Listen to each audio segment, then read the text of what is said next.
Victoria is the latest state to look at banning kids from childcare if they're not vaccinated. But should we look at extending the rule to other places too? 6 years ago, tiny Dana McCaffery lost her life to whooping cough. We literally saw our child choke to death. It was horrific. And next week, there's all these little kids going to be starting kindergarten for the first time, and my daughter should be one of those, and she's not here. Dana's parents, Tony and David, believe their 4-week-old could have caught the disease from a childcare centre. I think the greatest heartbreak for us is that we were not warned about it, and the week after Dana died, I found out there were 6 notifications in my daughter's childcare centre.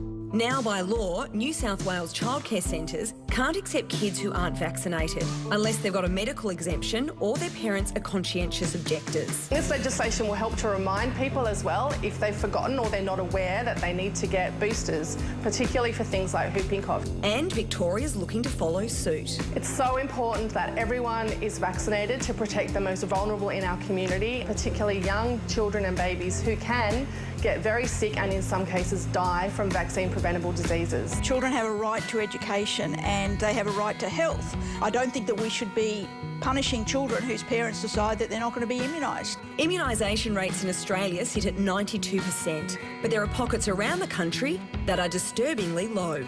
In Melbourne and surrounding suburbs, fewer than 90% are immunised. In Sydney's eastern suburbs, it's below 85%. And in some parts of New South Wales, immunisation rates are less than 50%, poorer than some third world countries. Outbreaks of diseases like whooping cough are only likely when vaccination rates fall below 90%. We want parents to understand how dangerous these diseases are.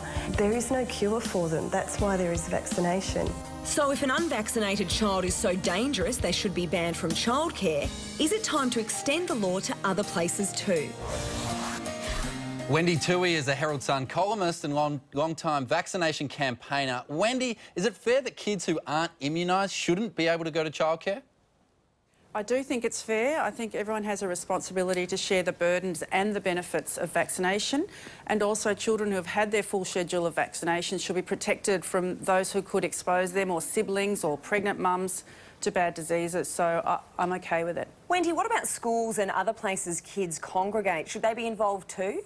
Yes, look, schools will already vigorously encourage you to vaccinate. In fact, parents will have quite a lot of pressure put on them. It's not a legal obligation, but it's just about. Immunisation levels are falling to dangerous levels in Australia, in some places worse than others, and some diseases that shouldn't be around anymore are coming back, such as measles. So, yeah, I think everyone with a child who's, among other children, has a responsibility to vaccinate. Wendy, do you think that we're possibly punishing the kids, though, for decisions that are made ultimately by their parents? Well, it's a very hard one because obviously children can't understand or read the research for themselves. They're trusting their parents to make a good decision for their health. The right to health is protected for children in the UN's International Convention on Rights of the Child, and vaccination's a big part of maintaining health. So I think it's really unfortunate if you make a decision for a child that could lead to problems in the longer term, and I don't think that's fair. Wendy, are you worried about segregation at all? They've already chosen to be segregated. I mean, a lot of the kids who aren't vaccinated are living in areas where like-minded people live. They've chosen to segregate themselves away from the mainstream. It's trendy. It's become trendy in the last few years. I absolutely couldn't say why not to vaccinate, but it is people who should know better and have enough education to know that they are, in fact, creating risks for people and creating a threat to health that they just can't control. Well, Wendy, it's obviously a very important issue. Thanks for your time. Thanks. We've had to enrol Molly Rose in kindergarten recently, and I had to fill out the form saying I'd vaccinated her and show proof of the vaccinations. And I think it's one of those issues where you just maybe need to ask the question before you judge other families on why they've done it, just so there's not that sort of awful them versus us mentality. Maybe ask the question of why didn't you choose to vaccinate, and keep the communication lines open, and then hopefully everyone can try and come to an agreement. And I think the good message from this, though, is there are conscientious objectors, but there are actually just people who are, don't want to use the word lazy, but that just aren't thinking about it, and this would encourage them to go forward and do it. Yeah.